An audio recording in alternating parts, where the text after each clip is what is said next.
J'ai voulu vous rencontrer ici pour mettre les choses au point et surtout exprimer mon indignation sur le traitement de l'information qui parfois est fait dans le milieu politique. Quand on vient dans la vie publique, on s'expose bien sûr à répondre aux questions. Et je le fais, vous le savez, je le fais régulièrement avec vous. Et j'ai aucun problème à ce qu'on discute des faits. Mais là où j'ai des problèmes, et il faut que ça cesse, c'est les amalgames, les fausses associations et surtout la culpabilité par association. Il faut que ça arrête.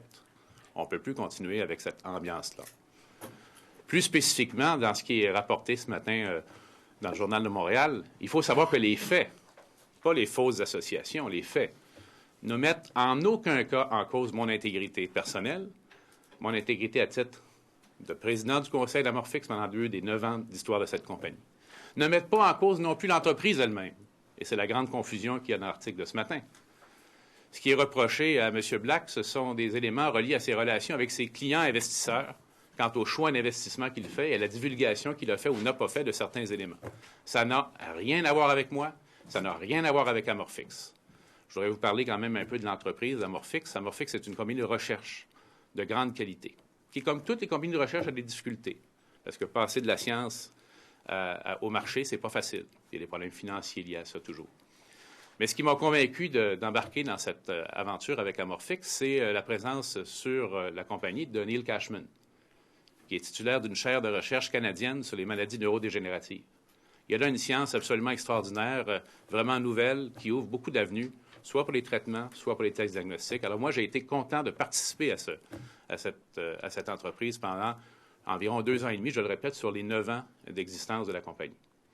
Quand je suis arrivé sur le conseil en 2009, M. Black y était depuis 2006. Et il y est resté après que j'ai parti jusqu'en 2014, d'après ce que je vois. Alors, encore une fois, là, j'appelle à une certaine retenue. J'ai aucun problème à ce qu'on parle des faits. Mais évitons, s'il vous plaît, les associations, les amalgames, et mettons fin une fois pour toutes à cette tendance malheureuse d'établir des liens et la culpabilité par association. Merci. Maybe later. Est-ce que vous pouvez nous dire, par contre, M. Couillard, si vous connaissiez M. Black, est-ce que vous étiez au courant des opérations de cet homme-là? Saviez-vous qu'il y avait des accusations? Alors, à l'époque, pas en 2015, là, mais à l'époque où j'étais au Conseil, on savait bien sûr que M. Black avait une compagnie d'investissement qui s'appelle, je crois, Interinvest. Il est d'ailleurs un des actionnaires d'Amorphix par le biais de sa compagnie d'investissement. Mais il n'y a eu aucune divulgation de sa part d'éléments reliés aux autorités de régulation ou aux tribunaux. Et ça, c'est important de le dire. Quand j'ai quitté, encore une fois, le Conseil en 2012, en septembre 2012, il était encore là. Et il est resté jusqu'en 2014. C'est une compagnie qui a 9 ans d'existence, dont 2 avec moi comme président du CA. Alors, il faut éviter ce genre d'association et d'étalage de faits qui ne sont pas reliés. Est-ce que vous considérez que c'est un ami? C'est quelqu'un que je connaissais. C'est un collègue. Moi, la définition d'ami, pour moi, elle est spécifique.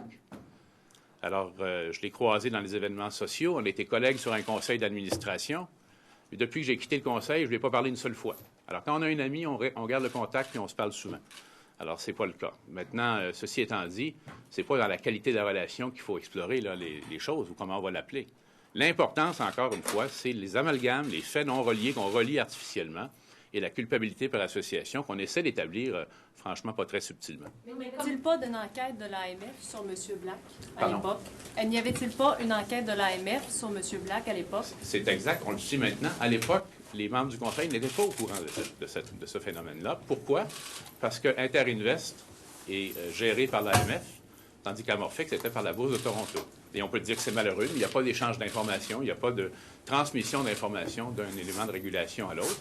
Et l'essentiel de cette chose-là, d'après les règlements, les lois qui existent sur les valeurs mobilières, c'est l'autodivulgation. La personne doit elle-même, elle a l'obligation de divulguer les situations dans lesquelles elle se trouve.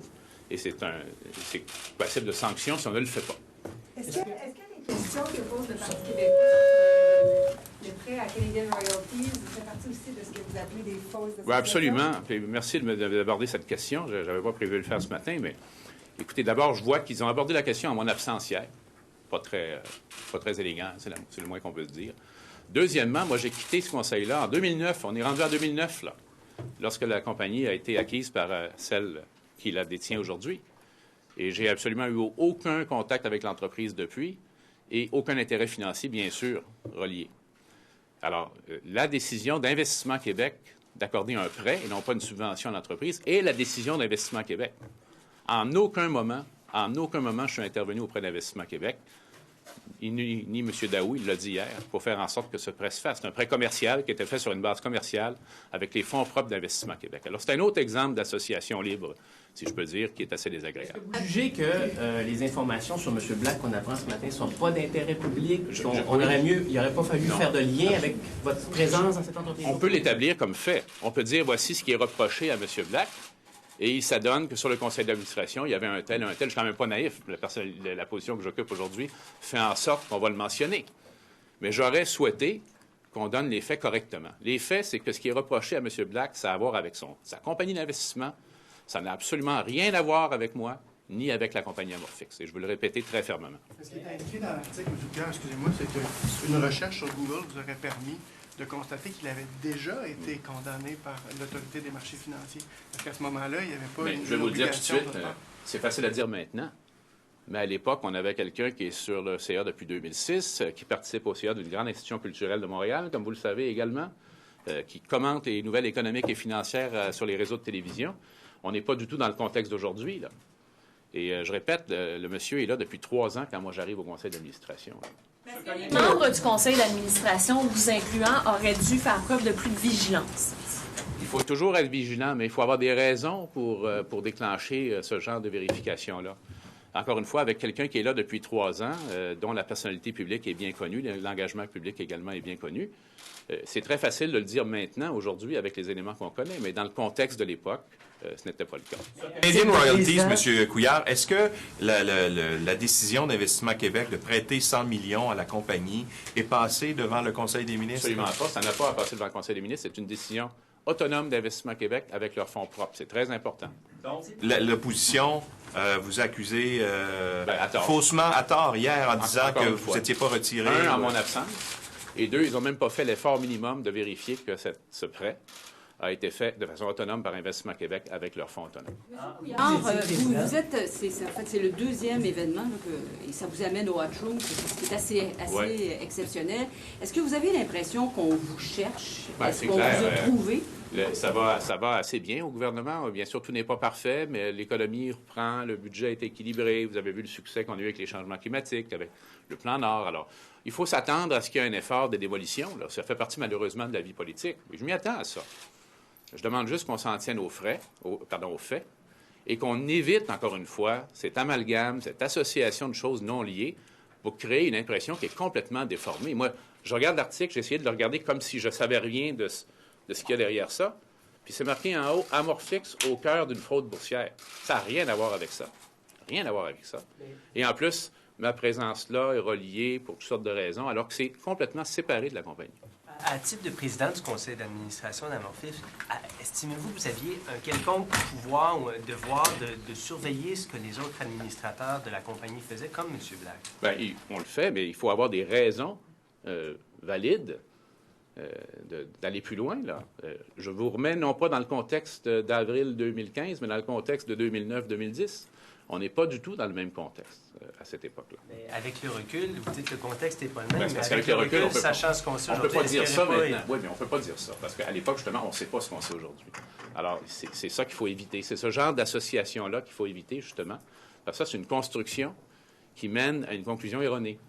C'est certain que les événements qu'on connaît aujourd'hui, puis en passant, je n'ai pas de commentaire à faire avec ça, M. Black s'occupera de ses problèmes lui-même, mais ces événements-là sont d'une teinte totalement différente aujourd'hui par rapport à 2009-2010. C'est juste pas le même contexte. Est-ce que cet article ne révèle pas que le Conseil aurait peut-être pu être plus vigilant à l'égard de M. Black? Écoutez, rétrospectivement, c'est facile à dire, ça. Mais je répète encore une fois que c'est le contexte de l'époque par rapport au contexte d'aujourd'hui. Vous savez, un conseil d'administration d'une compagnie comme ça, de recherche, qui est toujours en situation instable sur le plan financier, mais énormément d'énergie pour développer des projets de recherche, trouver du financement, maintenir également une bonne gouvernance. Et en passant, la gouvernance d'Amorphix n'est absolument pas mise en cause dans tout ça. Alors, il y a énormément de travail à faire quand on travaille sur le CA d'une petite compagnie comme ça. Est-ce que la controverse d'aujourd'hui nous ramène dans le débat de la propriété par un de vos adversaires politiques de médias? Oh, là, je ne voudrais pas aller là parce que je ferais ce que je reproche à certains. Parce que là, vous m'amenez, puis je ne veux pas traduire vos propos, vous m'amenez à dire que parce qu'un de mes adversaires politiques a un contrôle encore aujourd'hui sur un groupe de médias, ça aurait une influence sur les nouvelles qui sont rapportées. Je ne veux pas aller là parce que je me rendrais coupable moi-même de ce que je reproche à mes adversaires. Je vais laisser la population juger. Vous également, les collègues, jugez de ça.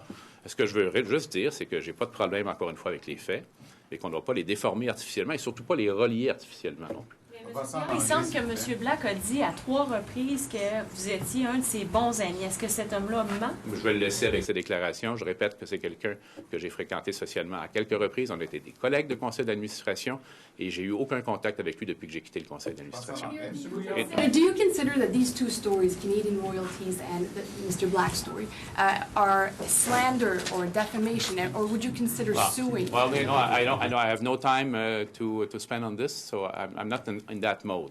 But I'm very angry today. This is why I came here to talk to you.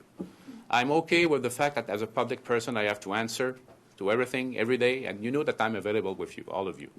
But I'm okay with facts, not with facts that are artificially linked with one another, and certainly not with guilt by association, which is, again, what we are seeing today.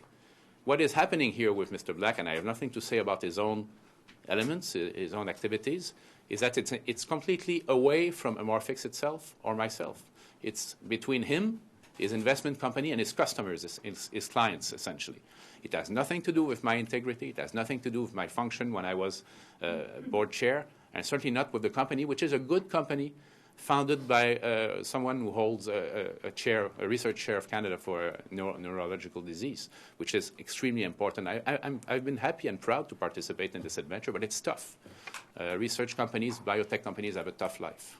How could you not have known that this man had some issues and you're the chair of the board? How could I have known? You could have done a search on him. Why would I have initiated a search?